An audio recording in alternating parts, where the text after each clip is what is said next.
more, but you know what? That's fine. We're just going to start here. And then if more people come in the waiting room, I'll just let them in there. And I am recording this as well for, I know a few people had to miss out commitments with their kids and whatnot. So that's totally fine. We're going to jump in. So just some housekeeping things I know I mentioned in the email as well, but you know, if you're not speaking, it'd be great if mics are muted, and everyone else is already muted. So that's awesome there. And I am, just like I mentioned, I want to make sure everyone knows this is going to be recorded just for future training purposes. So I appreciate all of you guys responding and giving consent for that, because I never want to be recording if people don't know. So that is something to take into account as well.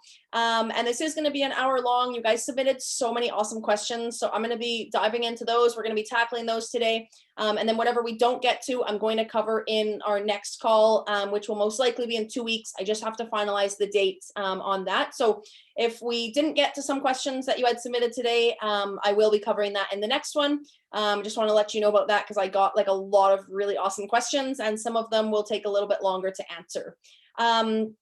So I am just going to share a little bit. I had a few people kind of asking like, hey, like, this is awesome that you're, you know, sharing some info and things that you've learned and whatnot. And I did recently had a few people ask me kind of like, what's the motive behind this? And basically, I just want to share that with you guys. Is the motive is that basically when I started out 6 years ago, I had so many questions because it's such a like huge industry. There's so much to know. And just like no one wanted to help me, everyone that I reached out to. And that was really like frustrating for me. So I told myself, because I was so determined, like, and just stubborn, that it had to work. And I really needed to be a wedding photographer. So I told myself, when the business is going well and I've learned a lot and everything like that, like when I'm comfortable, I'm going to make sure that I help people get their business to take off, just because it was so frustrating for me that no one wanted to help me. So I always like to just kind of let people know about that as well, because yeah, like no one wanted to help me. So that's kind of the inner like passion, like why I want to be helping people. And I love when these awesome questions are submitted and everyone's eager to learn. So with that said, I, again, like I mentioned, had so many questions submitted here. So, you know, if you've got a notepad and you're taking some notes there, awesome. And if you don't, I am recording this. And for everyone who was on the call, I'm going to be sending the recorded version as well, in case sometimes I talk fast. And in case you missed something or didn't quite get a note of that, I will send you the recorded version as well. So we're just gonna dive in here. And the first question that was submitted was actually, you know, is something that was a common theme. I had 3 or 4 people say it, is how do you get clients to book with you after you share your pricing? And another one that I loved was booking paying clients, because a lot of people say they love my work, but when I show my prices, they ghost me so fast like it's Halloween. And I just love that, because it's so true. And it's hard sometimes when like we obviously value ourselves and value our work, but clients don't understand everything that goes into, you know, the behind the scenes thing. You guys know, like as photography, like we have so many different things to juggle, and people don't understand how long it takes for editing and, you know, getting prepped for the shoot, how much gear costs. Like it's crazy. Like no one understands that. So I totally feel this pain, and I used to have the same struggle all the time. It's like, you know, everyone's complimenting you and you're feeling good, and then they see your pricing and they're like, and they run away. So super frustrating. And I have a few things to say to this because it's such a, you know, it's a huge thing to cover. So the first way that I was able to minimize this was by getting them on the phone instead of email as kind of our initial point of contact. So I don't love being on the phone, like with my friends. I much rather text and whatnot. But so my initial go-to was like when someone would email me, I'm like, oh, sweet, or an inquiry off my website. I'd be like, great. And I'd shoot them an email back. It was really friendly. And I'm letting them know, hey, like I'm available for that date. That's so awesome that you want to book me. And I would tell them what my pricing looks like just within the body of the email. And then I'd say like, let me know if you would like to book. And I'd kind of just like leave it like kind of open-ended and whatnot. But then I read this book on sales, and it was just talking about how like the human mind works, and how, you know, being on the phone and kind of leading a conversation is way more effective than just an email, because people get so many emails, but the phone is a little bit more rare, and it's such a powerful tool. So that's why I want to share that, because getting them on the phone as the initial point of contact is like so huge. And it was such a big turning point for my business for lead conversions and for booking more people. So I just find that when people fill out something on my website, or maybe they've just reached out and sent me a DM, I'll always, like, within my website inquiry form, it has the phone number.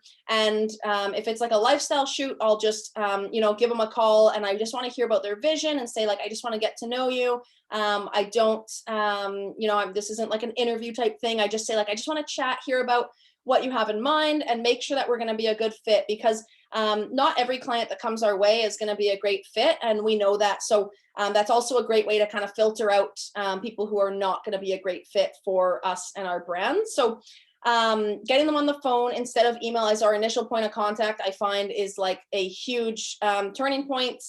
So for like low ticket items, like lifestyle sessions, or in-home sessions, or maternity, or whatever kind of sessions, I just recommend like a 10-minute phone call is perfect. But if it's something more higher ticket, like weddings, I'll always do like an hour Zoom call just as a consultation. So that's really awesome too. And I found, like, before with weddings, I would just send people my price or whatever, and say, like, congratulations on your engagement. And it was just like really, like, now looking back on it, like, it was just like, they're reaching out to so many different photographers, and then we're all saying the same thing. But something to like stand out there was saying, like, hey, like, I'd love to get to know you and your fiance on a Zoom call. I send them that, and then I just chat with them. And now I used to book like 3 out of 10 brides, and now I book 9 out of 10 just because of making that switch. So that's just a little bit of proof in like how strong this works. So that would be my first thing I want to say to that. Is getting them on the phone instead of email for your initial point of contact. The second huge thing that like just made such a big difference and clients are blown away is having a price guide. So and having a price guide is not only like, it's kind of a big thing here. So not just saying like within the body of the email what our prices are, but if we like create, I didn't create mine myself. I had a designer do it for me because I knew it was something that was going to be worth investing in, and I'm going to be sending it to so many clients. But having a price guide, basically it looks really professional too. And the client's receiving like this PDF file that they have to click and open. And there's a few things, if you already have a price guide, awesome. But if you don't, then a few things to include in it would be, obviously like your prices, but showing them the value in depth. So really showing people, like, let's say, for example, you have 3 different packages they can choose from, showing them the difference within the 3 packages. And ideally we want them to book the largest package possible. So kind of just showing that, like, how much value is included in the top package. And like, in their mind, it would make way more sense to book that top package because look at everything that I'm getting. I'm getting a 2-hour session instead. I'm getting these prints. I'm getting a USB. I'm getting online gallery. I'm getting low res, high res images, so much value packed into that when they look at like your bronze, they're like, oh yeah, it's only like a couple hundred more. Or if it's a wedding, like it's 1,000 more. Yeah, it just makes more sense to go with that one. So that'd be one thing to include, is just really showing them the value in depth so that the client can understand that, like, wow, like you're totally worth it for your services and for everything you're providing them with. So that's one thing. Another thing is social proof. So I always include a few testimonials from past clients. So Google reviews, Facebook reviews, whatever, or maybe it's like a text message that they responded after you sent their gallery, and they're like, the classic, like, OMG, these are so epic, and they're all excited about it. Then like even grabbing that and putting that as a quote within your pricing guide. I just find then, like, you're already breaking down that trust barrier of someone being like, oh, I don't know if it's worth the investment or whatever. Boom. Well, here's some clients who thought so. And I'll just put like on the price guide, like a really nice big picture that I'm super proud of. And then I'll have that testimonial thing in the corner that people can read, and then they can keep scrolling through, and, one page will be one package, next page, next package, etc.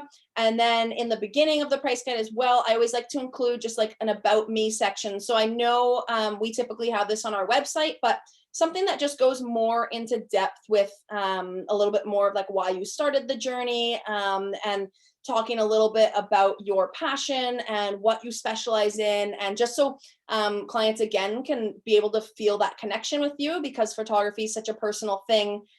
They want to be able to feel that human connection and make a make a relationship with you just by reading a little bit about you. So and like for length on a price guide, When I started like with having one, mine was, I think, like 4 pages. It was nothing massive just because I didn't really know what I was doing, but I wanted to have one.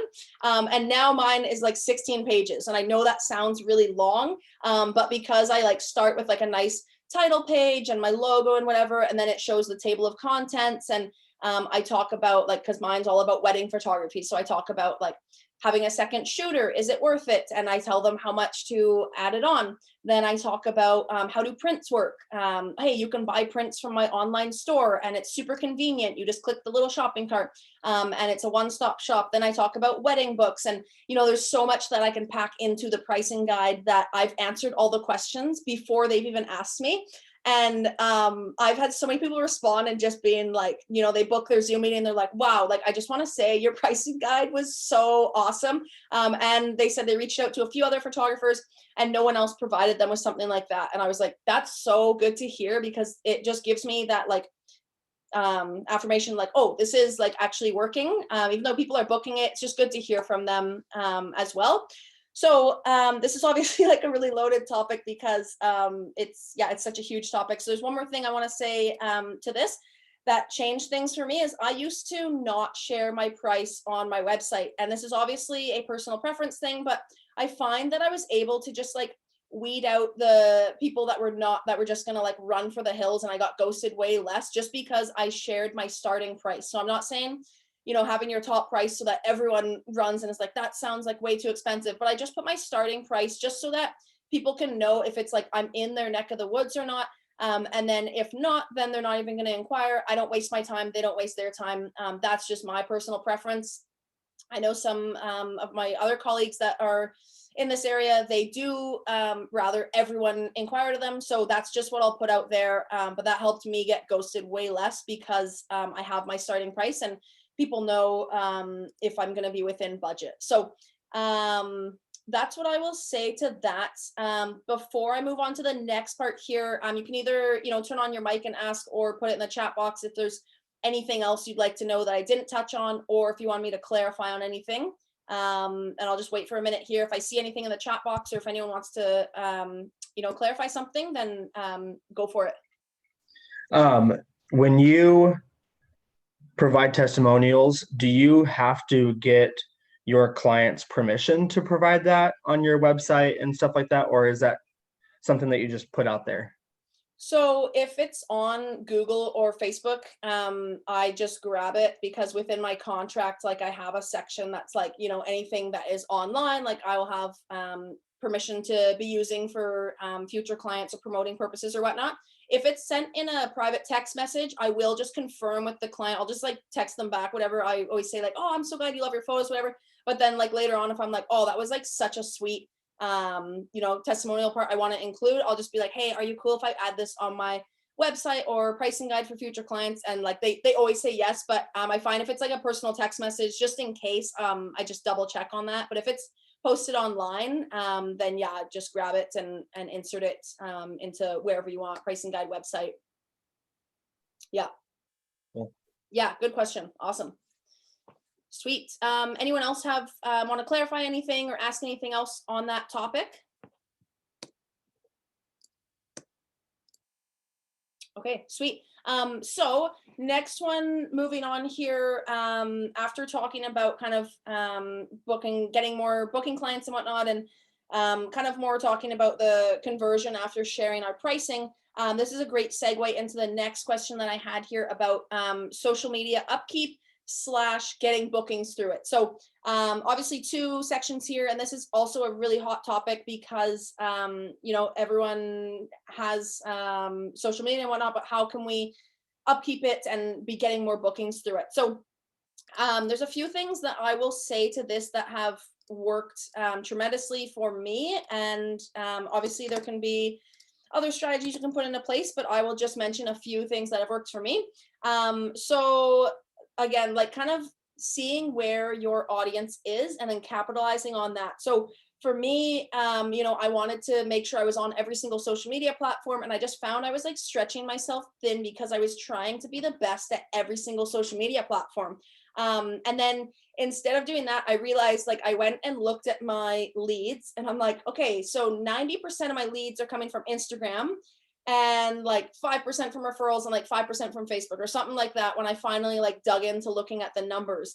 And I realized, why am I wasting all this time on Facebook when it's not working? Like it's not doing anything for me. So I was like, that's just like a waste of my time putting all this energy. I would do Facebook lives and I'd be like messaging people and whatever, and it like nothing was converting. So I was like, hey, that's a waste of time. So instead I put, with those numbers, I put like that energy amount into that social media. So I was like, okay, like I'm gonna like sink into Instagram. I hired some different marketing managers, and I went and found a few people online that could really help me with that. And that I found, like once I started putting more energy into it, like I'm not even kidding, I probably spent like 4 hours a day on Instagram, just because I was like, hey, like this is where people are coming from. So I got to really push into it. And I found, which was huge too, is I just did so much research on Instagram itself because I knew that that's what was working. So I went on YouTube, listened to different audiobooks, podcasts, everything like that, just because I was like, I have to dive in here because that was where the leads were coming from.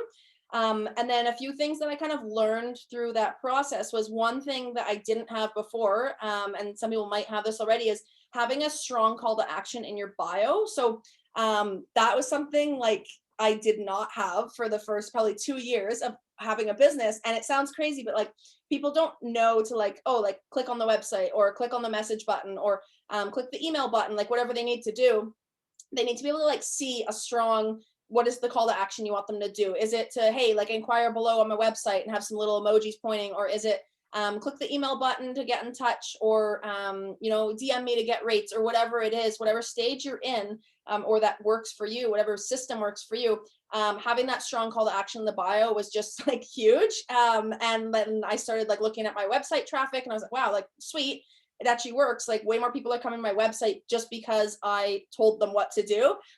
Which sounds funny, but people just don't know to like click on it. They're just like, oh, cool. Like I'm looking at that, but I'll just look at their Instagram. So ideally, like that's where I want people to land, because that's where the inquiries come from. So that was one thing that was huge. The other thing was showing myself, and I know not everyone likes to do this, like especially with photography, like we like to be on the other side of the lens.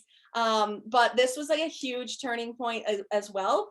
And it's funny now, like I'm quite frequent now with showing myself online because I know that it works. And now I've just gotten so comfortable with, I like hiring other photographers and having different headshots done and whatever, and I'll have different visions for stuff. So now I do it like every couple of months. But when I was starting, I was just like, oh, I don't know, like people don't want to see me, like that's for my personal Instagram, photography's for my photography Instagram. But then like just after doing some different research and hearing from my business coach and whatnot, he was like, no, like people need to see that face, and that's gonna make a big difference. And now it's funny because those posts are the ones that do the best and get the most engagement, because again, like people want to have that connection. And since again, I always go back to this as well, since photography is such a personal thing, people need that connection. And when they can see your face, they automatically have some trust. And yeah, they just feel like they know you, they feel like they're your friend if they can see that. So I know it's an unpopular thing. A lot of photographers I talk to are like, oh no, Esther, that's scary, like I don't want to show myself. That's why I'm a photographer, because I like to have it right here. And I get that, and I just I'm not saying you gotta start getting all these shoots booked and whatever to have of yourself, but even just grab a friend, someone you're really comfortable with, because that's gonna make it way easier for you to actually be yourself. And I just when I started, I just gave my best friend my camera and I said, hey, just make me laugh, that's it, that's all I want, because I know what kind of photos I want to show myself. So that's one thing there. And then the other thing I'm going to say here that's going to help kind of segue us into our next point here is staying on top of social media. So just like I said, like capitalizing on what social media works best for your business. Like I know some, Facebook is the go-to, so great, then push your time into Facebook. But staying on top of it, and yes, I mean like daily, staying on top of it. So our next point here that was asked was how to stay consistent on social media. So that was great, because this just segues us perfectly. And social media, I know it can be super effective, but it can also be a huge time waster. Like I don't know how many hours I've spent on TikTok lately, but it's a lot. It's way too much. So there's a few things that now, or not now, but a few things that I would like recommend for staying consistent and also being productive. So one thing that I do that is like really, really important is batching my time. So I am a huge believer in Google Calendar, and that's helped me grow my business and grow as an entrepreneur just because I'm slotting in different chunks of time. So batching time, what I do is typically from like 6 to 8 in the morning is like my social time, and I'll jump on there and I won't touch my personal Instagram account or jump on my just like kind of playing around, texting my friends, whatever. Instead, I'll just go to my Instagram page and I'll hop on TikTok, and that's kind of my like sharing time and interacting with people. I'll go and I'll respond to like 100 stories just with swiping up and doing like a whatever fire or the heart eyes or whatever you want to do,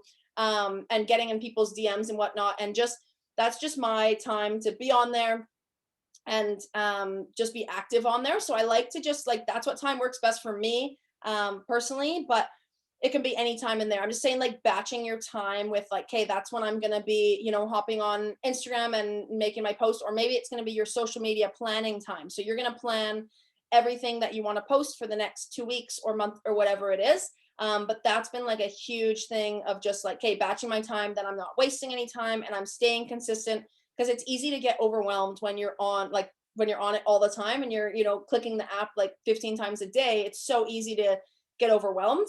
So that's like one thing I do is I'll do that in Google Calendar. Like I batch out everything. Like I'll batch like, okay, I'm going to do some Instagram, then great. Then I'm going to work on my website, then perfect. Then I'm going to meet my bookkeeper at this time. And I just kind of have everything lined up, and that just makes me feel a lot better about it as well. Another thing that I will say is just like, don't overthink it. It's easy to get caught up in like the, like I just was on there and this photographer is doing this, but another photographer who's nearby is doing this strategy. And I just wouldn't overthink it, but instead just speak to your brand and, have those. I always recommend like kind of thinking of a few words about your brand specifically, and then that's kind of like your brand in general. You have those few words, and then those words are like your pillars. So you want social media to relate to that. And that way, when you're drafting it and batching your time, you're like, oh, sweet. I know exactly what kind of theme I'm going for and what's like to my brand. So I always like to mention that is just like, don't overthink it. I tell so many people this because they're like, oh, Esther, I'm so overwhelmed. There's stories and reels and posts, and there's so many things to think about. It's really easy to get overwhelmed. But don't overthink it.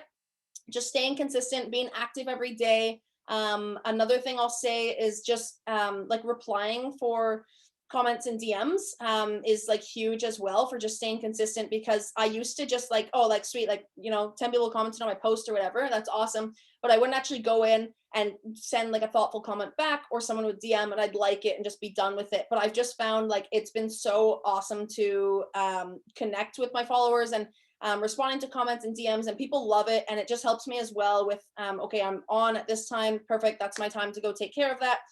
People love it, and it's helping you be consistent as well. So that's one thing I'll say to that. There's also some apps that have helped me, but that's in a future question coming up about asking about what apps are helpful specifically for that. So I will talk about those as well, and the ones that I personally use to help. So that is that there. So yeah, we've kind of talked about how to get clients after we share our pricing, talk about social media upkeep, how to stay consistent, getting bookings through social media. And this one, like, obviously it relates as well. So I will go through this and then see if there's anything to clarify or questions. So getting actual inquiries was one, and we've kind of touched on a few tips for social media and stuff, but a few like general things I will say for getting inquiries is social media is your best friend, literally. But people are on social media now more than ever. So again, like I said, like for my business, when I saw how many, like what percentage of inquiries was coming from Instagram, it's because people are literally addicted, like myself included, based on the amount of time I'm on there. But I know I'm like, I can justify it because I'm working, but I am. So that's what I'll say to that is like people are on it more now than ever. So that's where we need to really capitalize on there and take advantage of it. And it's easy to have the mindset like I had I don't know, 4 or 5 years ago, where I was like, oh, I got to be really careful. I'm not spamming people or coming on too strong or whatever. But, once I kind of threw that out the window and I was like, no, like this is an app that's built for us to share what we're proud of. People follow us for a reason. And, I kind of just got rid of that. Like, I need to stop worrying about spamming people. Great. You might have one or two people like, nah, I'm going to peace out. Great. They can unfollow. That's fine. But your true fans and your friends and family, like they want to see what you're up to. So that's what I'll say to that, is that people are just on it now more than ever. And they're not even going to be thinking like, oh, what they posted yesterday and they're posting again. Like people don't care about that. They're just seeing your photos. They follow you for a reason. And photography is also like a unique category. Like we have so much content to show people that that's where I don't stress about that. So I'm like an avid believer of being active on social media every single day. I know like it'd be nice to just jump on there for an hour a week or whatever, but the reality is that people are on there so often that we have to keep up with how much use there is on social media. So that's what I will say on that, is just like that's helped me so much with getting inquiries, and then people will DM me and I'll redirect them to my website and send them the actual link, like thanks so much for your message, whatever, and I'd send them my website just so I can get that good amount of info from them as well. So that's kind of a side point on that. And then one thing that also helped me, I only implemented this probably 2 years ago, is having a referral program. So it's awesome when people refer you online or in person, but I would just, I'd be like, oh, sweet, they referred me. They must have loved my services. But instead of just me having the mentality of like, oh, that's so cool, they referred me, I wanted to reward that behavior so that it's going to happen again. So for my referral program, what I do is, I wonder if I have one of the cards here. After people will, they have a shoot with me. So they have a shoot or a wedding or whatever. I have like I hope you can see this here. It's like a little postcard thing that I just designed on Vistaprint. And then on the back, it just shows them that the person who did the referring gets a $50 gift card, and then the person who they referred to gets $200 off a wedding package. So obviously, like I wouldn't recommend doing $200 off if it's a lifestyle package that's like 300, 400 bucks, whatever it is. But for me, like since the average person books, it's like 3,500, $4,000, whatever that is, 200 bucks is fine. Like that's so worth it for my business. But you just have to figure out what makes sense for your business. So for mine, I'm like, okay, sweet. I send them a $50 Amazon card, and I just send that in the mail. And then the person, who's booking the package, they're both getting something for it. So they both have that incentive of going with me. So I send one of these in the mail every time somebody does a lifestyle session with me or a wedding, just so that they know about the program. And then when they hear someone talking about, hey, they're getting married, or a family or friend messages them like, do you have any recommendations? They're like, boom, done, because they have that extra incentive. Some people obviously already would refer you, but just having this was like huge, and people were really excited about it too. When I would send it in the mail, they're like, oh, awesome, I'm going to hang on to this. I'm like, yeah, it never expires. So having a referral program for weddings is really awesome, because people want to have that recommendation, because it's such a massive event. But for lifestyle ones, it works great too, even if it's a smaller program. Maybe you're just going to send them a $10 Starbucks card or whatever it is. People just get so excited about it. So that's something I would definitely recommend as well, is figuring out what kind of referral program is going to work best for you, and then rewarding that good behavior, so that positive behavior reinforcement. So that has been like huge as well. One more thing I will say to this is using our personal network as well is something that goes unnoticed, because I know a lot of us, we don't want to be that like sleazy salesman or whatever of like, I'm spamming my personal Facebook of like, check me out, I got my own business, send all your family and friends my way. And I know we don't want to have that title with us, so that when we're, our friends are like, whoa, like they're just going crazy on there. But what I mean by this is, what I started doing was just sharing, not every single post for my business page or whatever, but was just kind of something that I was really excited about. I would just share that, and I'd phrase it more in the way of like, I'm just super excited to share this with some of my family and friends on Facebook. And the like reactions I got was awesome. Like people were super stoked about it. Like they were just saying like, these photos are awesome. And I'm not necessarily saying, hey, I'm offering 5% off my wedding packages, or I'm doing this or whatever. Like I did it in less of a salesy way and more of a social perspective, that it was just like, I'm super stoked about these. I just want to share these because it's some of my proudest work to date, or like whatever it is. But I found like that was huge as well. And people were like really excited about, and you know, if some of your family and friends are like, nah, like whatever, great, they can keep scrolling. That's totally fine. And then like occasionally on my personal Instagram as well, I'll toss up, you know, share some of my posts, my stories or stuff like that, just so that we're still in with our personal network and just kind of sharing. So I'm not saying like go crazy, overshare, spam them, but just, you know, occasionally dropping in and letting people know what you're up to is like a really good point as well. And like my brother shared something from my page as well. So then he did that. His friend sent me a message, hey, I saw you're doing wedding photography. And it was like, okay, all my brother had to do was click share. And it was like, boom, there was another wedding because his friend sent me a message. So that's just kind of a way of how we can use our personal network and without seeming like, check it out, look what I'm doing.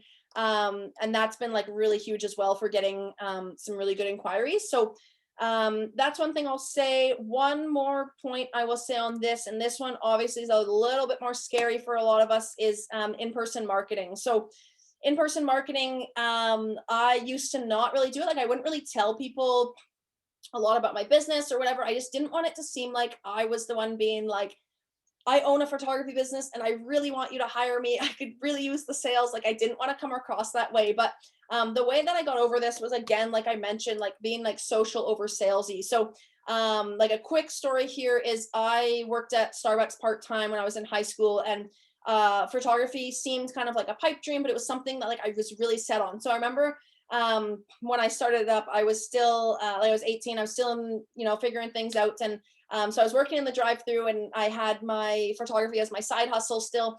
And this guy would come through every single day. He was a real estate agent. Like I just thought he was the coolest guy ever. So I started chatting with him, and he was saying like, oh, like, what are you doing? You know, when you get off today? I said, oh, I have so much editing to do. Like I'm starting up my business. So I've got my portfolio and I'm, you know, I want to get through it.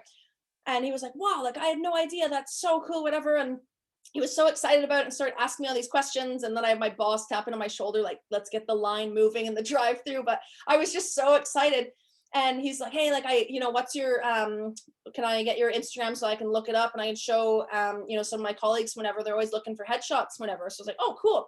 And I actually ended up doing headshots for two of his friends. And I didn't want to specialize in headshots, but I was like, this is so cool. I got a lead. And I was so excited. And I'm like, that wouldn't have happened if I didn't have that. Like, I was just so excited about what I was doing. And I was just in my head, I was like, I'm just sharing about what I'm doing after work today. And then that was kind of an easy segue for him of like, oh, what, you do photography? Like I had no idea. I'm like, yeah, I guess he wouldn't, because I don't want to just say, hey, Mike, I'm a photographer. Did you know that? So that was like an easy way. And that was like a good learning point. After I did those, I was telling my family, and they're like, oh, like you should do that more often. Like just share like more of like what you're doing, because that really worked out.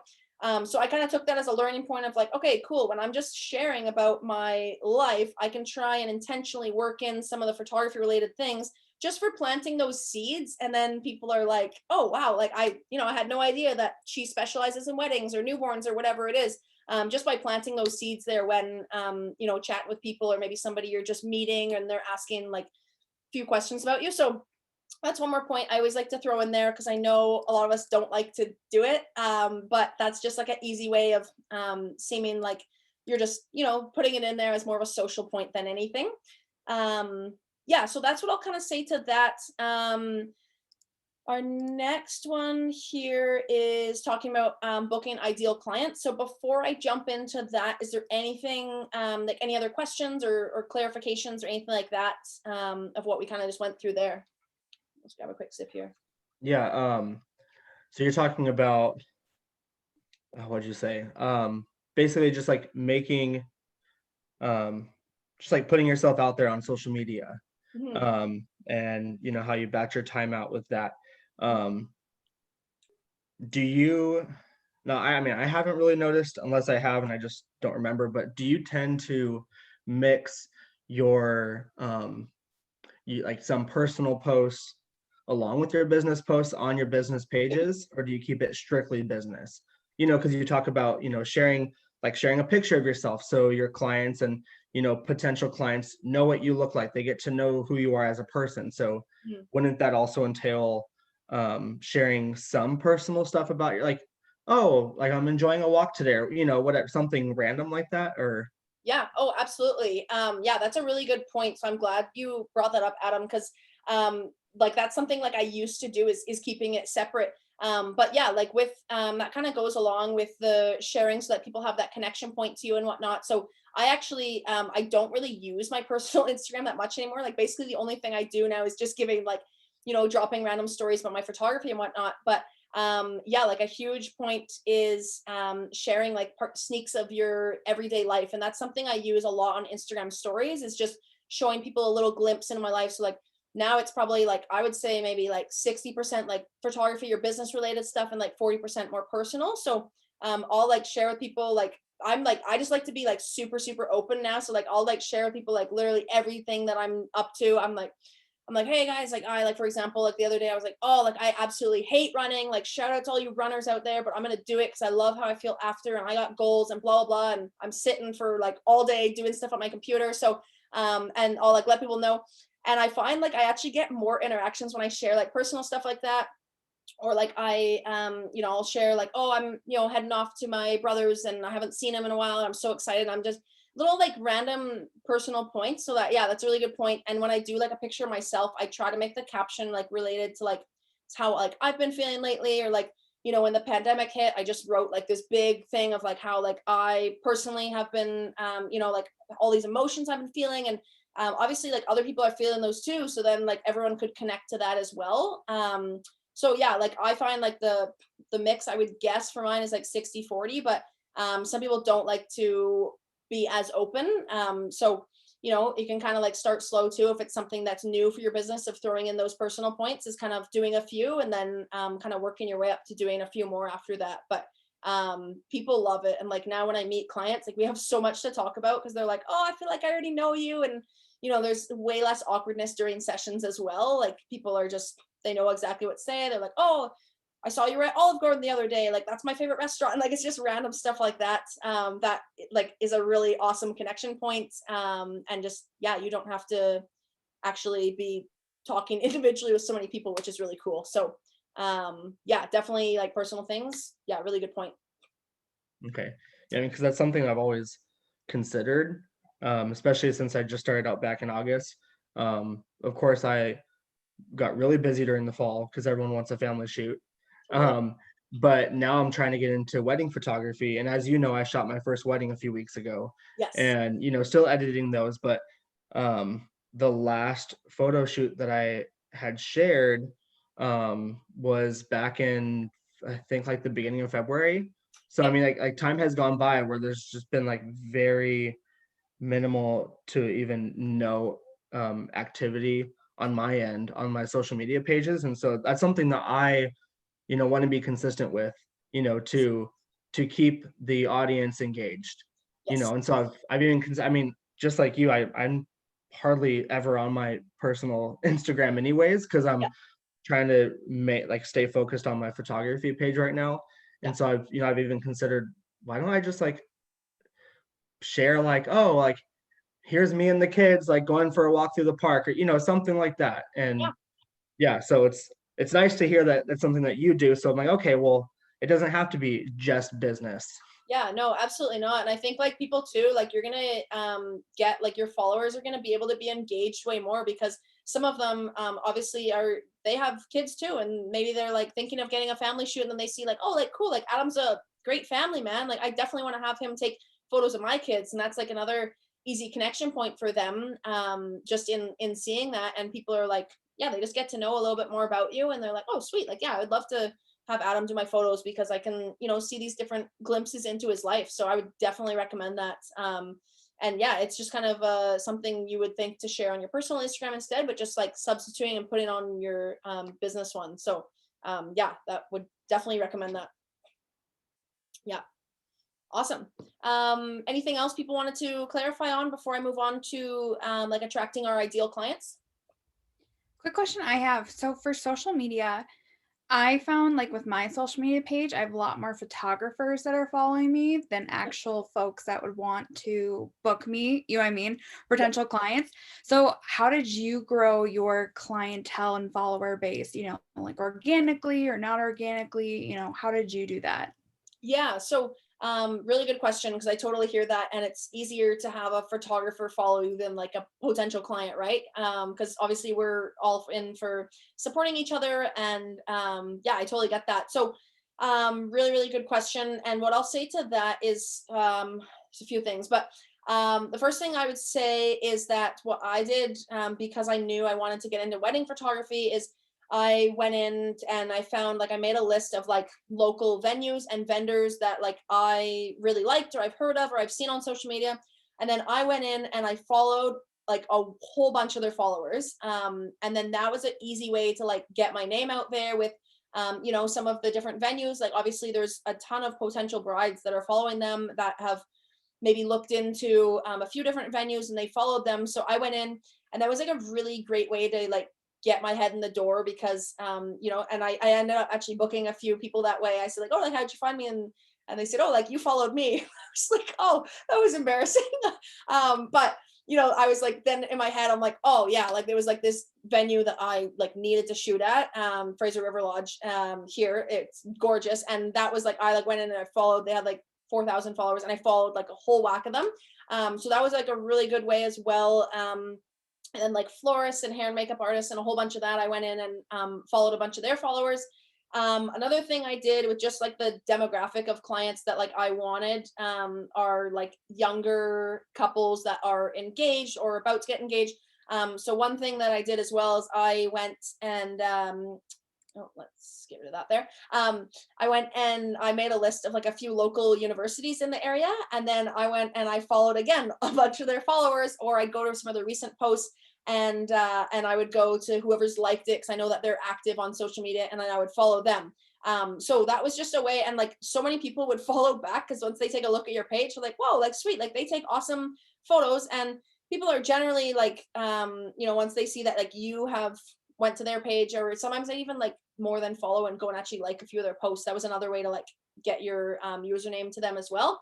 So that was one way, kind of more organically, because I didn't have a huge budget to spend on ads. But then I wanted to also experiment with ads. So one way that I noticed is obviously like, you know, you can promote your posts on Instagram and whatnot, but the one thing that I noticed way better reach is being able to promote an Instagram story, and then you can make your actual audience.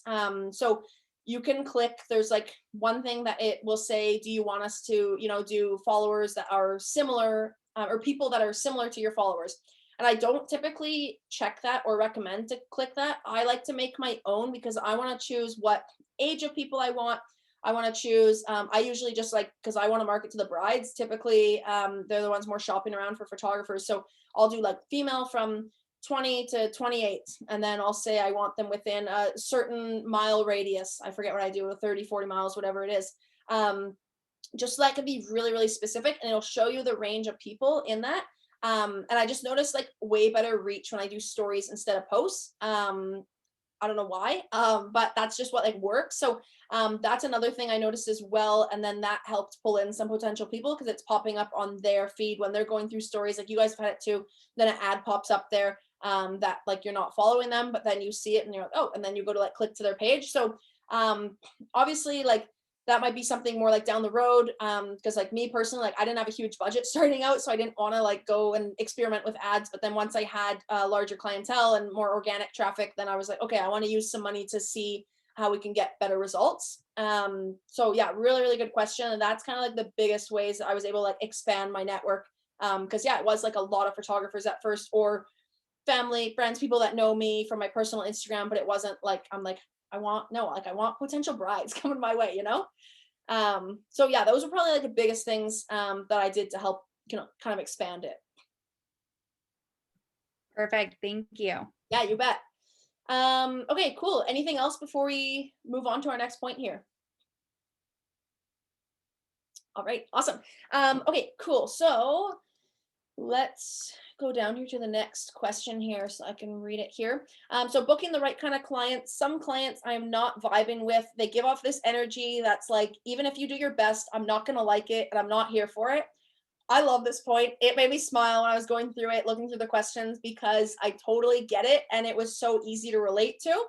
I struggled with this in the beginning as well. And I find there's a few different ways to go about kind of avoiding this. Obviously, the end all be all is that you still might come across some of these people. Sometimes it's just how somebody is. They're just never going to be happy with anything in their life. And unfortunately, that's just how it is sometimes. That's a very minor case, but there's lots of things we can do as photographers to help avoid this and to help weed out those kind of people. So, one thing I will say to this is there's a few things that I do. So the first thing is that I'm super, super open and clear about expectations before I take them on as a client. So I used to take on everyone and anyone because I wanted to grow my business. I wanted sales. So I would just be like, oh, you want to book me? Awesome. Here's how you book me. But then what I've done since then is filtering people out by just being like so clear. And like, as I've said,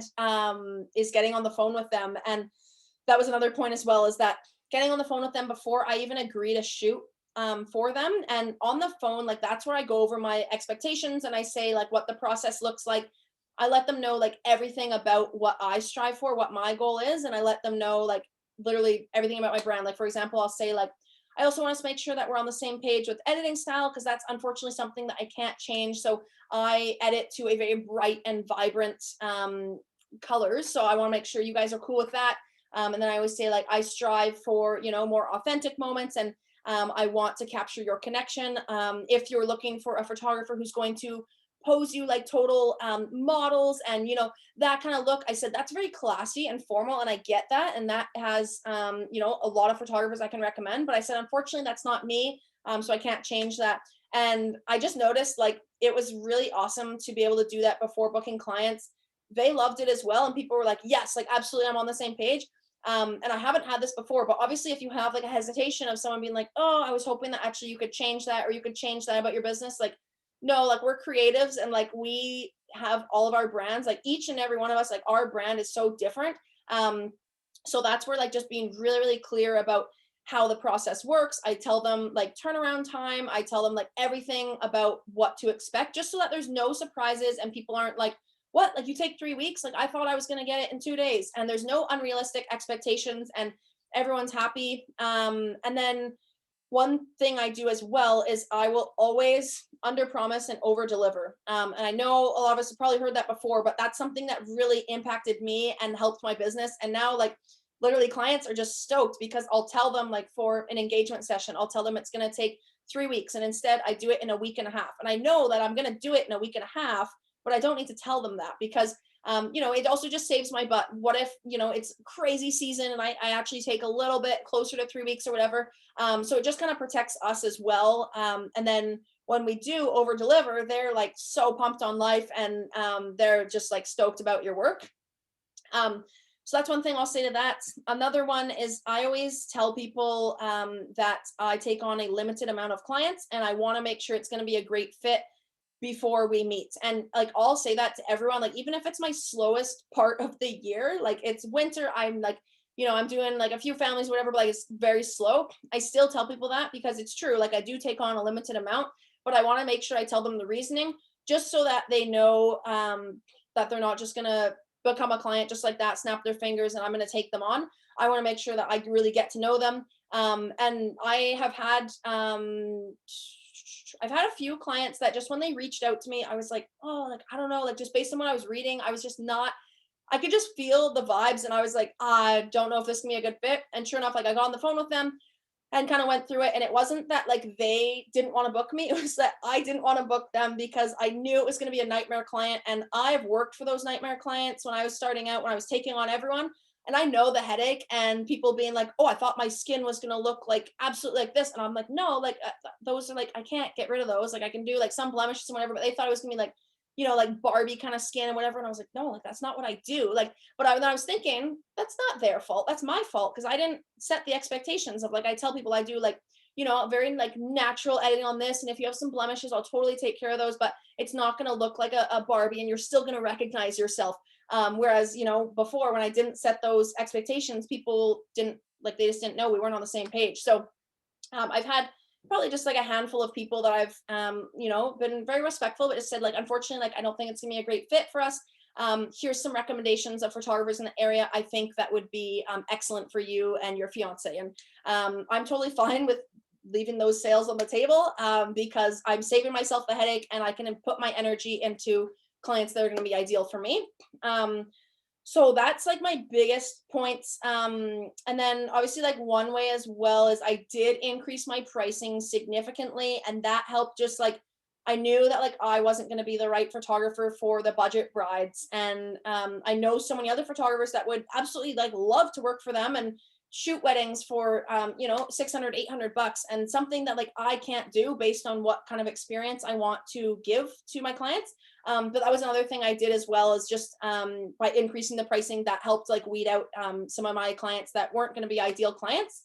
And now since the price is so high, I've added so much value into the packages. The brides that come my way, I know that like they absolutely love my photos because they are going to invest $4,000, and like no one's going to do that if they're kind of like, oh, like I don't know, like I just want somebody who's like going to like take those photos, right? So that was kind of like another way that I was able to weed out those clients that I knew like weren't going to be ideal.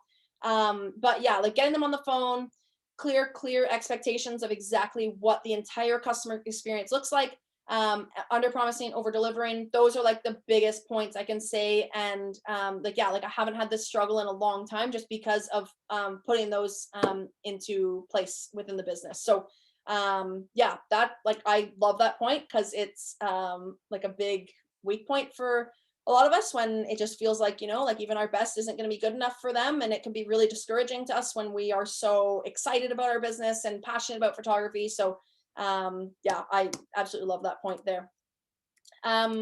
Is there any clarity we want on that before I jump into talking about email communications? All right, cool. We're going to move on here. So this one said, how do I do good email communications without sounding too stiff or too fake? And I really like this one too. You guys had such good questions. So I really like this one because I get it and I've been there. And I remember like thinking when I'm writing an email, I'm like doing it and whatever. And I remember thinking like, I sound like a complete robot and I don't sound like this in person. And I know that, but I was just trying to be professional because I thought that's what people wanted. And I thought that's the only way, that's the end all be all. So that was like what I thought. But when I was at a workshop, probably 4 years ago now, I remember the speaker there. I think she'd been in the industry like 10, 15 years, something like that. I know she'd been in a long time. And I remember her saying how for her, she's like, I email the way that I talk in person. And that hit me. And I was like, wow, that's freaking genius. Like, how did I not think of that?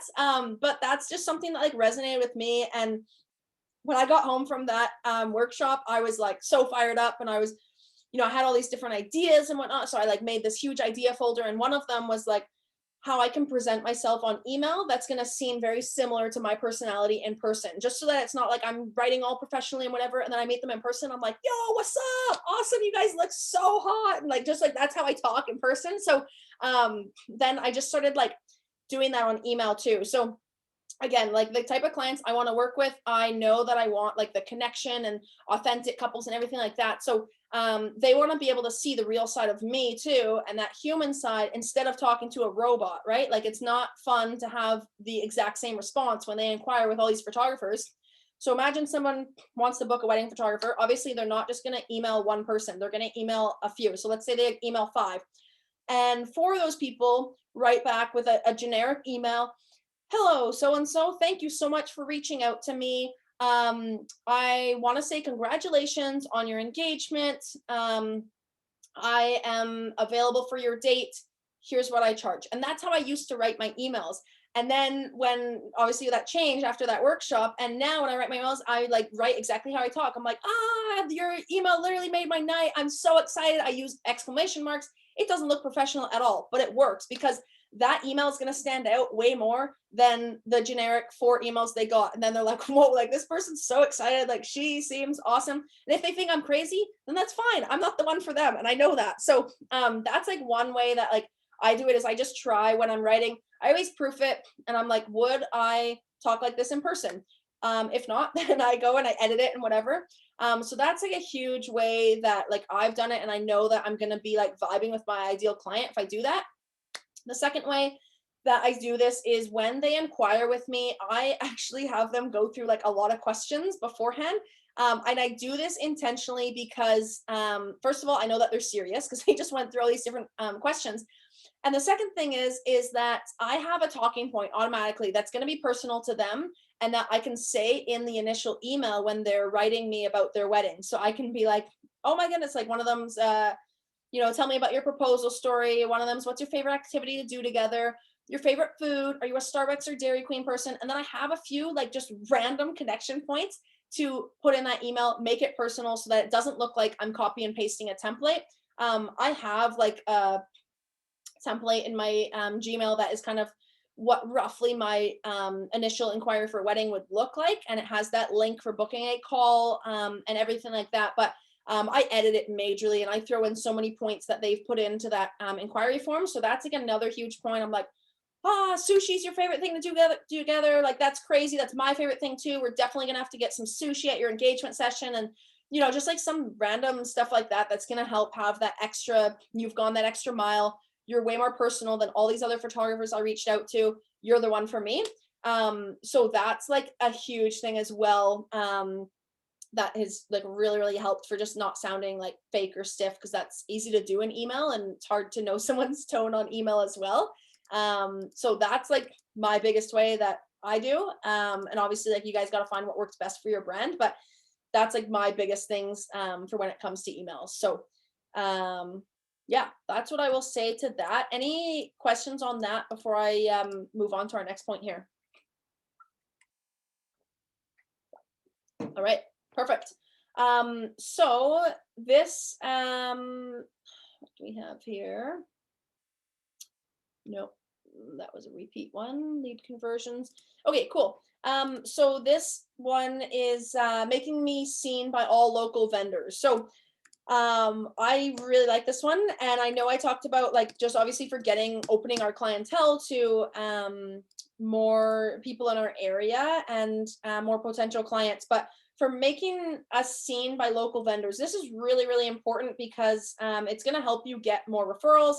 It's getting your name out there, obviously, and if somebody is hiring a florist, hair, makeup, whatever, they know that they have connections in the industry. So I'm just using wedding photography for an example because that's what I do, but you just know that like you're going to get more referrals that way. So the biggest thing that I can say for this, and this helped me like big time in just getting myself out there. And now like I know a bunch of these vendors personally because I've worked with them on doing styled shoots. So what I do for like getting seen by local vendors is I will offer to shoot for free. But what I used to do is I would offer to shoot for free just by like putting out this Instagram story of like, hey, I want to put together this freestyled shoot. Let me know if you're interested. And the problem with that is that I was no longer in control. And it's not going to be the same if you're just letting everyone else kind of run the show. So what I find for this is since we're shooting for free, it's a big deal. Like it's a big use of our time and our energy and our resources. So when we're shooting for free, trust me on this, is that you have to be the one putting it together. So I'm going to use wedding photography for an example. It can be applied in a few different areas as well. I know like a lot of photographers who have also put together styled maternity shoots, or they message one of their friends who just had a kid and they want to get into studio newborn stuff, and they'll put together a shoot that way and collaborate with some companies that will do baby clothes and whatever. So you're still getting your name out there with your niche. But I'm going to use wedding photography, for example. Putting together styled shoots is a lot of work. I'll be straight up with that. I feel like after the whole thing's done, I'm like, oh, I need a breather. Like I probably only do like 1 or 2 a year. But when I was starting out, I would do like probably once a month just so that I had so much content.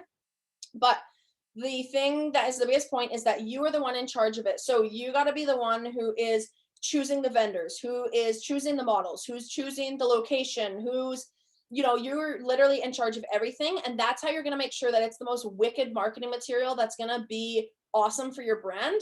And suddenly the vendors are stoked because they got to participate in this awesome shoot and they're getting all this free content that they can use for marketing on their social media. And it's just such a great way to get your name out there because you're reaching all of their network. So I always recommend like see how many vendors you can get included, because they're going to post those photos because they're going to be these awesome photos. Your models are going to post the photos because they look so good. And then just sending people like, hey, here's a list of all the vendors that was included. And just be sure to tag, and I just send them like a little email with instructions of what to do. So having success through this, I find, is just making sure that you give yourself enough time for planning it out. Making sure, like for like me, like I don't get as much time during a typical wedding timeline for golden hour portraits. I usually only get like 10 to 15 minutes. So for me, I love to plan these at golden hour because that speaks to my brand, and I love to just have like 2 hours of this amazing light, no pressure for timeline or anything, and I can just be creative. So that's what I'll say to that for like just local vendors, is I'll reach out to them and I let them know what's in it for them. Because if I'm just saying like, hey, would you like to give your time for, I don't know what you're going to get out of it, people are way more inclined to say like, no, I don't want to give up my time, or you give you a free bouquet or whatever it is, right? So I let them know what's in it for them. I tell them I've got all these amazing vendors collaborating. I'll tell them who I've got so far. It's going to be the most like wicked shoot. You're going to get at least 100 photos for content. I give you full access to them. You don't have to pay a thing. All I ask is that you would, make a bouquet or a flower crown or like whatever you're looking to get for your vision. And then one more thing I'll say to this for style shoots is I always make a Pinterest board of inspiration, just so that I know what I'm going after. And is it like a very like beachy, like these nice like sexy curls in the girl's hair and a flowy dress, or is it a total like boho vibe that you want this grassy feel, that golden hour, and this really like rustic feel? Like, what is the vibe you're going for? And I find the best way to do that is just by creating a board on Pinterest. And then some of the vendors that I'm reaching out with, I'll share it with them if it's going to be helpful for them, just so that, the hair artist is knowing, oh, okay, great. I want a formal, put together kind of look, or, oh, I want nice beachy waves or whatever it is. Right. So that's like another thing I recommend for that. But like style shoots, for example, for any industry, I always recommend, just because it's always like the best content and you're not like pressured, because also you're doing it for free. So it's like you don't feel that pressure and you can let your creative juices just go. I always create the most magic then, because I'm not stressed and I'm just like, I can do my thing and it's going to be awesome. And, it's not like a big timeline or crunch or stuff like that. So that's what I'll say to that. And obviously, like I said before as well, going through and finding these local vendors and whatnot. I'll just use the Instagram search tool and I'll type in, like I just typed in before, like Vancouver wedding venue or Vancouver hair stylist or whatever it is, just so that I can make, and then I'll just write, I have a notebook, I'll write a list of everyone and I'll choose like my favorite makeup artist, my favorite hair artist, and then I'll reach out to them first. If they don't answer, great, I'll go to my next list and carry on from there. So yeah, that's what I will say about that. Okay, so let's do two more. Oh no, that's the app one. Okay, we're gonna do 3 more questions, and then I still have like 15 more after that. So I'm gonna save the 15 more after that for our next call. But I'm gonna go through these last 3 here, and then we'll wrap things up after that, and then I will send you guys this recording as well. So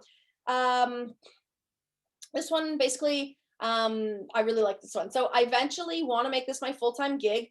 For me, I guess it would be confidence is the biggest thing. Having the resources to learn and share the best practice and build my own business to have the full-time gig. So I love this because I can totally relate. I was like, I need to make this my full-time gig. And it's hard to have that confidence when, maybe you don't have the experience, or you're hopping on Instagram and you're seeing all these photographers doing this amazing work. And you're like, how can I reach that level? That was me. Like, I remember telling my first mentor when I met with her, she was like, what would you say like the biggest thing you struggle with? And I said, I want to get that wow factor in my images. How do I get that? And she was like, well, what do you mean? Like, can you be more specific? And I'm like, like when I go on Instagram and I see these photographers and I'm like, wow, like those photos are insane. So I wanted to figure out like how to reach that level.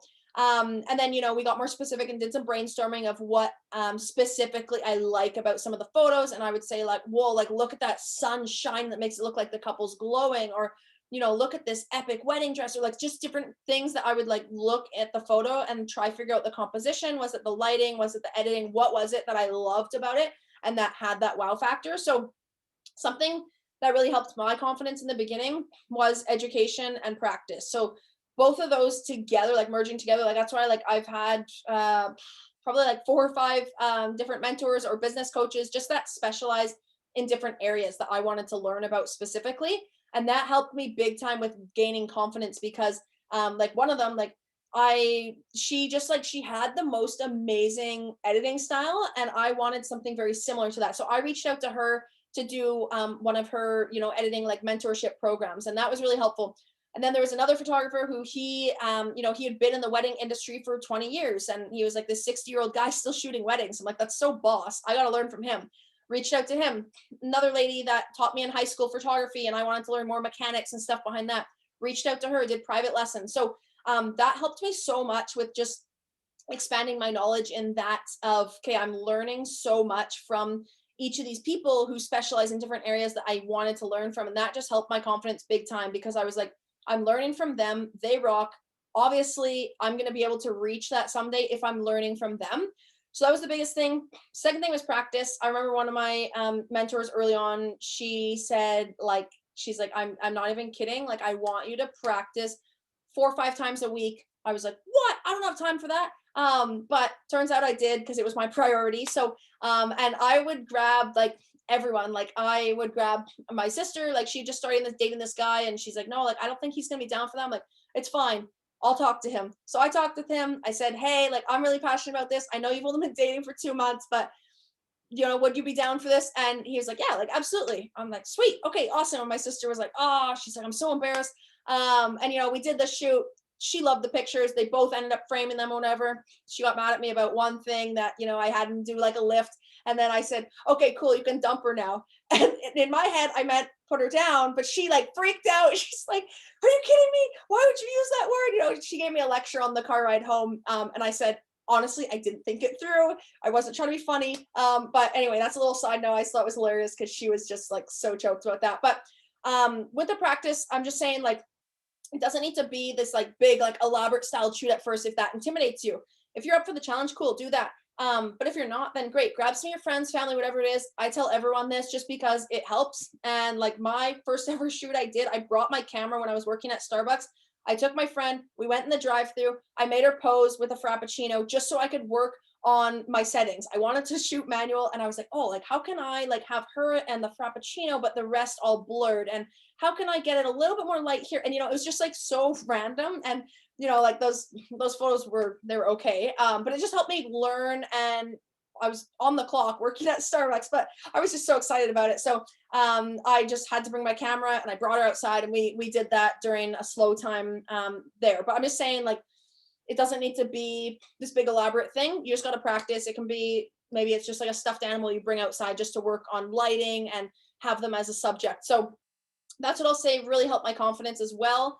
And then also just like working with, like, if it's couples that you want to specialize in weddings, just working with some different couples that it is a free shoot for. It's also just really helps you with like getting that confidence of like, how do I run a shoot with so much confidence that it's just like second nature now. And the only way to do that is to do so many of them. So like, I don't know, I did so many different couples. I've messaged them on Facebook and, you know, a friend of a friend or whatever.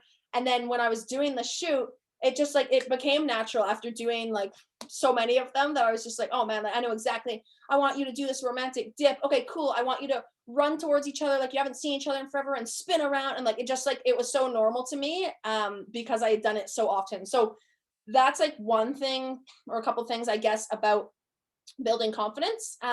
Another thing that I will say is goals are like huge for me. I'm so goal orientated.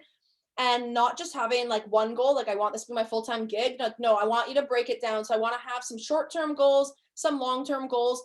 And then when you have those short-term goals, you're able to go after that daily and know that like everything on your task list has to relate to those short-term goals, or maybe going to relate to the long-term goal down the road, right? But those I just find like keeps me so, like, it just gets me so excited and like re-inspired and whatnot, because like it is a lot of work getting this off the ground and get it running, but having those goals just kind of brings it back to our focus of like, okay, yeah, this is totally worth it. You know, I've got these goals I'm chasing after, and you know, maybe it's how many shoots you want to do, maybe it's how many weddings you want to book, maybe it's a sales revenue, maybe it's to try shooting at this location. It could be anything. Just having those are like really, really important. And it helps you, again, with gaining confidence when you can cross off that goal and be like, done, did that. And just like kind of helps you with going along during the journey.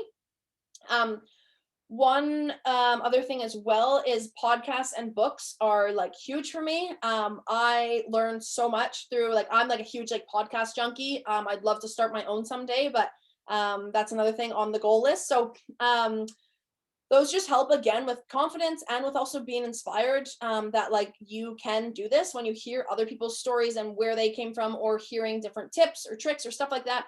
Really, really helpful. YouTube was also my best friend for gaining confidence. So a lot of different resources out there for you to grab and go for it. So that's one more thing. Last thing I'll say is figuring out the specifics of your weak points right now, and then really focusing and dialing it in on those. For me, like Flash was really hard for me. It was just something like I could not get through my head. It seemed confusing and scary. But I knew that and I recognized that. So I made sure I invested in a Flash workshop. I did so much research on what flashes are the best.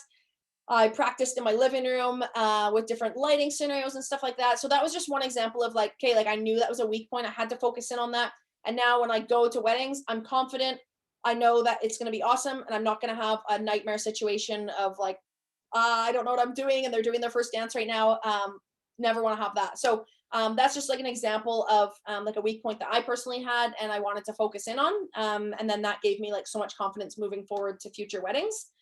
So yeah, that's what I will say to that. We've got two more here, guys. So the next one here is, I really enjoyed this. I'm not a salesman, I'm a photographer, but I wish I had more time for developing that skill.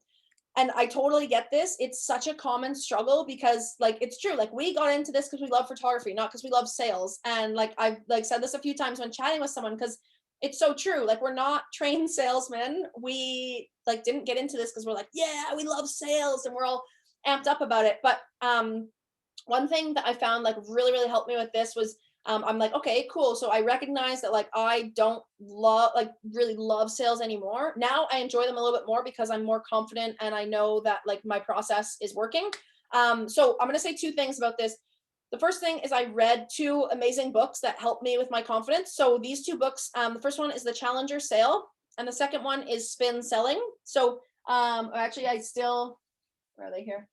I still got them on my shelf because I want to reread these because they're just gold.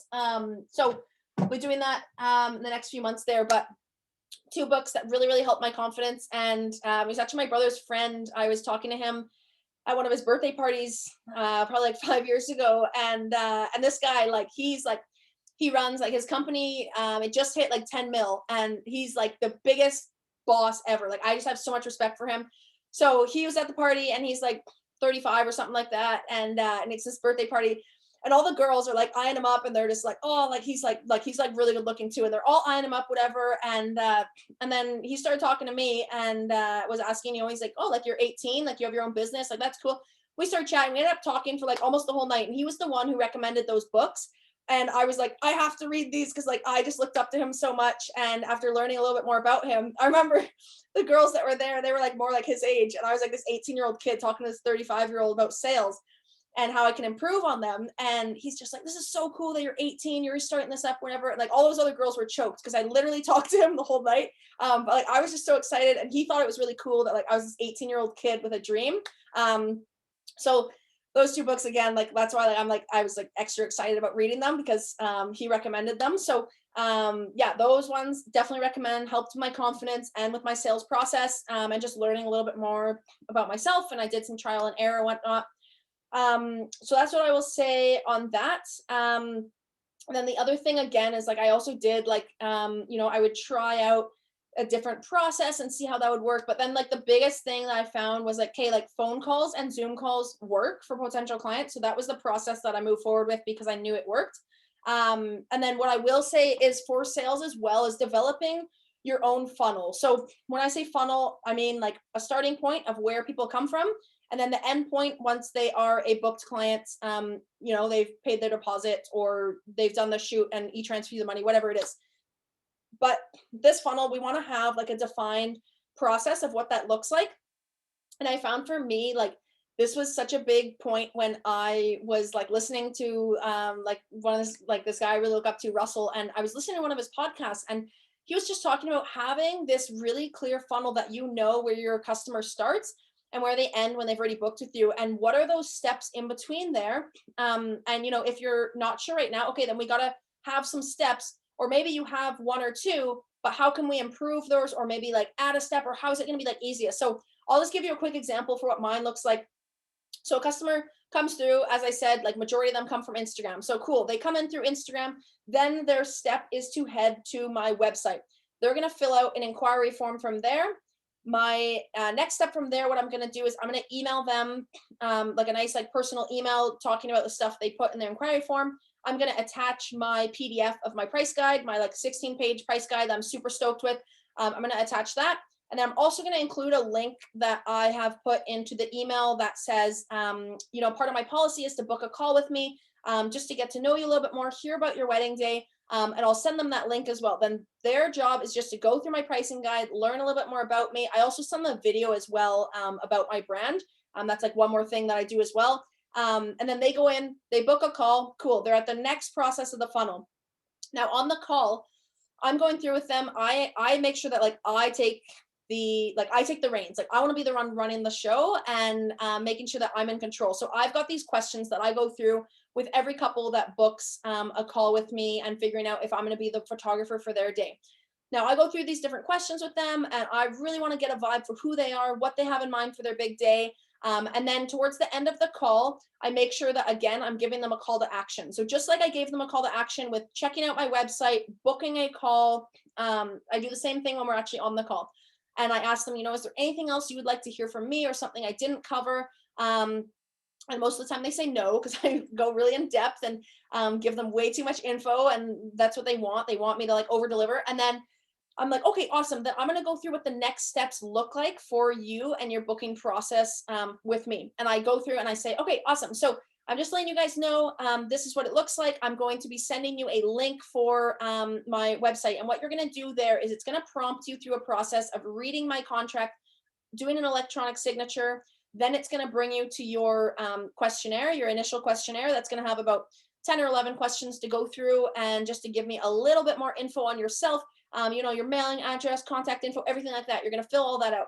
Perfect. Then the next thing you're going to do is it's going to say you owe 50% of your deposit, and it's going to have what that total is. And then it's going to say, do you want to add on? And it's going to have second photographer, engagement book, extra hour of coverage, whatever. I got a few other things there, and they can go in and add that themselves. And then I tell them, okay, cool. Once I get confirmation that you've signed your contract, you have booked your deposit, like I see that the money's come in there, and you've done your questionnaire, perfect, you're all booked in. And then we're going to start looking at engagement session dates and locations. And I'm going to send you engagement session, like a PDF of tips that I recommend. I'm going to send you a blog post of all my locations you can choose from. And basically, I'm just making it so easy for them. And I want to just hold their hand along the entire process so that it's so easy. And they don't even have to ask, Esther, where should I do my engagement photos? Or, oh, when should we look into booking a date? Like, I want to make sure it looks good on like our part as well, if we're jumping ahead and we're doing these things before they can even ask it. So that's a little bit of like what my like funnel looks like. Obviously, like some people's funnels are going to look different than others, but we just want to make sure that we recognize that we all have a sales funnel. And what does that look like? And what are, maybe there's a broken piece within the funnel. What can we fix so that we can, you know, have these clients coming through and being really stoked in the end with how easy that process was, and that you, again, held their hand through the entire process. So that's like, again, something that really helped me with my sales and my confidence. Was just having that and figuring out, okay, like what do I need right now? Is it maybe I need more traffic. Maybe it's the beginning that it's like, I'm not getting enough leads. Like that's like cold traffic in the beginning. Or maybe it's the next step. Maybe it's like my leads are all really cold and I'm not attracting the right person. Or maybe it's like, cool, I'm getting all these really warm leads, but I can't convert them into actually booking clients. So it's kind of just figuring out within that process, what are the broken pieces in here and what can I do to improve it, is like huge. And that like helped me out big time. So that's what I will say to that. Does anyone want any clarity on that before we jump into our last question here about the best tools for social media? So for that whole booking process, Yeah. what specific like website do you use for all of that? Yeah, great question. So right now I use or right now, like I just switched to HoneyBook probably like 6 months ago, and that's been really awesome. I found like I checked it out probably 4 years ago when I was figuring out like, what do I want? And I don't know, I found it too confusing at first, and I was like, there's so many things going on here and whatnot. Now I love it because I got used to my other CRM. So what I used in the beginning, and it was like way more affordable too, which I liked then, is it's Tav, so TAVE, and it's like built for photographers as well. And you're able to like put your contracts in there, your questionnaires. You can like hook up so people can pay credit card, which I really like too, because a lot of people want to collect the points instead of sending an e-transfer, especially for a big payment. So I used Tab for 4 years and absolutely loved it. And I'll have to double check what the price was, but I know it was like really affordable, like $30 a month or something like that. And I'm like, oh, awesome, to save me the headache of figuring out, here's my contract, send me an e-transfer here. And I wanted to like automate the system as much as possible so that it was just like easier on my end. So I found one change that I did as well is with my business account, I had it so like my business email, it's linked to my business account. I've set up auto deposit, so there's no security question that I have to, oh, what answer did they put this time or whatever. So it's just like, it's a seamless process now of like, hey, cool, they clicked e-transfer, it goes to my account, sends to my email, it's been auto deposited to my business account, which is like really cool as well. And then same thing with the credit card way of things is Stripe is connected and boom, money's going directly into the business account. I get to just stay out of it because that's what I want. So yeah, Tab, awesome. HoneyBook, which I use now, also amazing. Both great platforms. And HoneyBook as well has a lot of awesome templates that, I made my own anyway, but if you don't have a contract right now or something like that, they have great templates and questionnaire templates as well. And then these websites are they connected with like with your website that has your gallery from all your shoots, or is it strictly just for booking and your contracts and processing payments? Yeah, so Tav is more of the bookings and seeing like your dashboard and like your sales and everything like that, and contracts, questionnaires, all of that. Tab is definitely more on that side of things. And then HoneyBook, it's not directly connected, like in that they can see all your galleries and everything like that. But what I do like is that the questionnaire that they fill out for like an initial inquiry, that is directly correlated to my website, so that when somebody hops onto my website and they fill that out, all of that info is grabbed and already put into HoneyBook as all their contact info, everything like that. So like just saves me a step. But for like them to actually view galleries and stuff, I actually only send a wedding gallery if it's specifically requested. Other than that, I just use my website that they can go through my portfolio, get to know that. If someone's like, hey, I'd love to see like a full wedding day, I'm like, yeah, sure, no problem. And I send them straight the link that they can see the full gallery and everything like that. But yeah, that's kind of like what that looks like in that, yeah, kind of the booking process and everything like that. But yeah, like once I used to do just like Google Docs, and I had DocuSign for a bit. I was e-transfers or cash and everything like that. But once I got like the process in place, I saved so much time, and it looks so professional too, that it's like you have that set up, and when you're sending that link, like clients are like, whoa, cool, like I can go through this, like it seems a lot more legit too. And I found like a lot of positive feedback from clients because of having that CRM. Gotcha.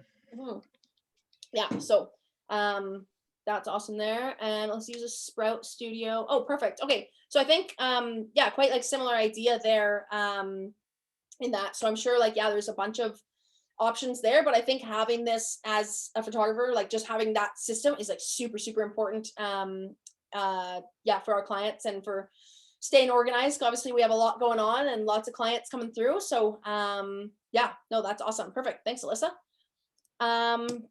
Okay, so We've got one more that I'll go through here, and then obviously I have lots more to cover in our next call there. So what are the best tools to market via social media? Really good question here, and there is a lot out there. I will start with that. There's so many that you can try out and see if it's for you. So I'll just let you know the ones that I use that I found really work well for me. So the first and foremost one that I use is Planoly. I'm sure a lot of you know about it, but I find like with Planoly, it just helps me. You can use like the scheduling tool where like you can put exactly what time, whatever, and put your captions and have it do that post. But I actually just do it so that I can see a preview of what my feed looks like, because I'll like draft out my captions and whatever when I'm doing my planning for social media. But I just want to see what the grid looks like, and then I save all my captions and my notes on my phone, and then I'll just copy and paste it onto there when I want to post it. So Planoly is like huge for me, and I didn't use it for the first probably 2 years of my business. But then my grid looked a lot more like random, and the colors didn't look as cohesive, and it was all over the map. Like when I went back on it, like I've archived a bunch of posts now, but when I used to look back on it, I was like, oh man, like this looks way too random. And yeah, I was just like not feeling it. So there's a lot of apps similar to Planoly, but I just prefer Planoly the best because I found it's the most user friendly, and it was just, yeah, like really easy for me to use. So that's what I use there for planning out my grid, what it's going to look like. And also, like, since I'm always saying like incorporate like showing yourself and getting yourself in there, that's also hard to like figure out where that's going to suit best within your grid. So I also really like to do that of like, I'll drop pictures of myself, what colors look best there, and everything like that. So that's like, I love that tool. I could talk about how awesome it is all day. So that's my first one. The second one that I use a lot for Instagram stories, or maybe I'm doing a promotion, or I want like a YouTube thumbnail, or I want a Facebook cover photo or something like that, is Canva. Canva is really awesome. I actually just use the free version. So Canva is really, really cool in just figuring out different designs. They have all these different templates, and you can use it on your computer or on your phone if you're on the go and you want to just create something quickly. So we've got Planoly, Canva. The next one I use for like giving a glimpse into, like for me, for example, like doing a wedding day, and obviously like you can't, like you take so many photos. I want to give like a little glimpse into the day. So I use Unfold to share like a little preview, and I'll put like the couple's name, and then I'll insert all the pictures, and it's got some really awesome templates on Unfold as well. So that one is huge. The next one I use is SCRL. And this was like, I know like it's kind of, I'm a bit late to the trend, but the trend of like when you swipe through and you can see like the story being told as you swipe through the Instagram, like swipey post. So I also like doing this. I've only made a couple before, but doing like a reel, as you can do a SCRL video, and then doing a reel to a song so that people can get a little glimpse into their day as well while listening to a groovy tune or a romantic song, whatever it is. So I really like that app as well, and I've been having a lot of fun with the different templates on there. The last one I use, probably this one's at the bottom because I don't use it as much as I used to, but Layout is an awesome tool as well. So I used to use that one a lot more, and then I kind of discovered these other apps, but I still got it in my folder on my phone with, Instagram tools for that. So those are like just a few that I use for social media, and I find that those are really easy to use, they're effective, and they have just like really cool templates that that I really love to use for stories or posts or whatever it is. So yeah, that's what I'll say to that about the best tools for marketing for social media here. So like I said, guys, that's kind of like a little bit of like some of the questions there. I don't even know how many we got through, but we got through a lot of good info here, and some of the topics, obviously, like a lot more info on those ones. So that was a lot of fun. I had like, these questions were awesome. I had a lot of fun kind of reading through them and seeing what was submitted here. So obviously I have so many more questions, but we will be on the phone all night. So what I'm going to do is, I kind of anticipated this, that we wouldn't be able to cover all of them based on how many I had submitted, but there's so many more good questions there. So I'm going to be scheduling another one of these, and yeah, it will be in about 2 weeks, and I have to just see what date it's going to be. but I'd love to have you guys join that one as well. So for you guys that were on today, I will send you the link so that you can grab a spot first. I did have a lot more people, but obviously stuff comes up. So I like to keep it a bit smaller though, because you know, it's just a lot trickier if it's way more people, and we're not going to get as much out of it, you know, if it's this massive thing and, you know, everyone's got questions. So I wanted to keep it a small group. We had 5 instead of 10, totally fine by me. And yeah, I've got the recording as well that I'm going to send you. But before we wrap up, is there anything else yeah, that you're, you know, wanted clarity on that we talked about, or something? Yeah, floor is yours if you got something there.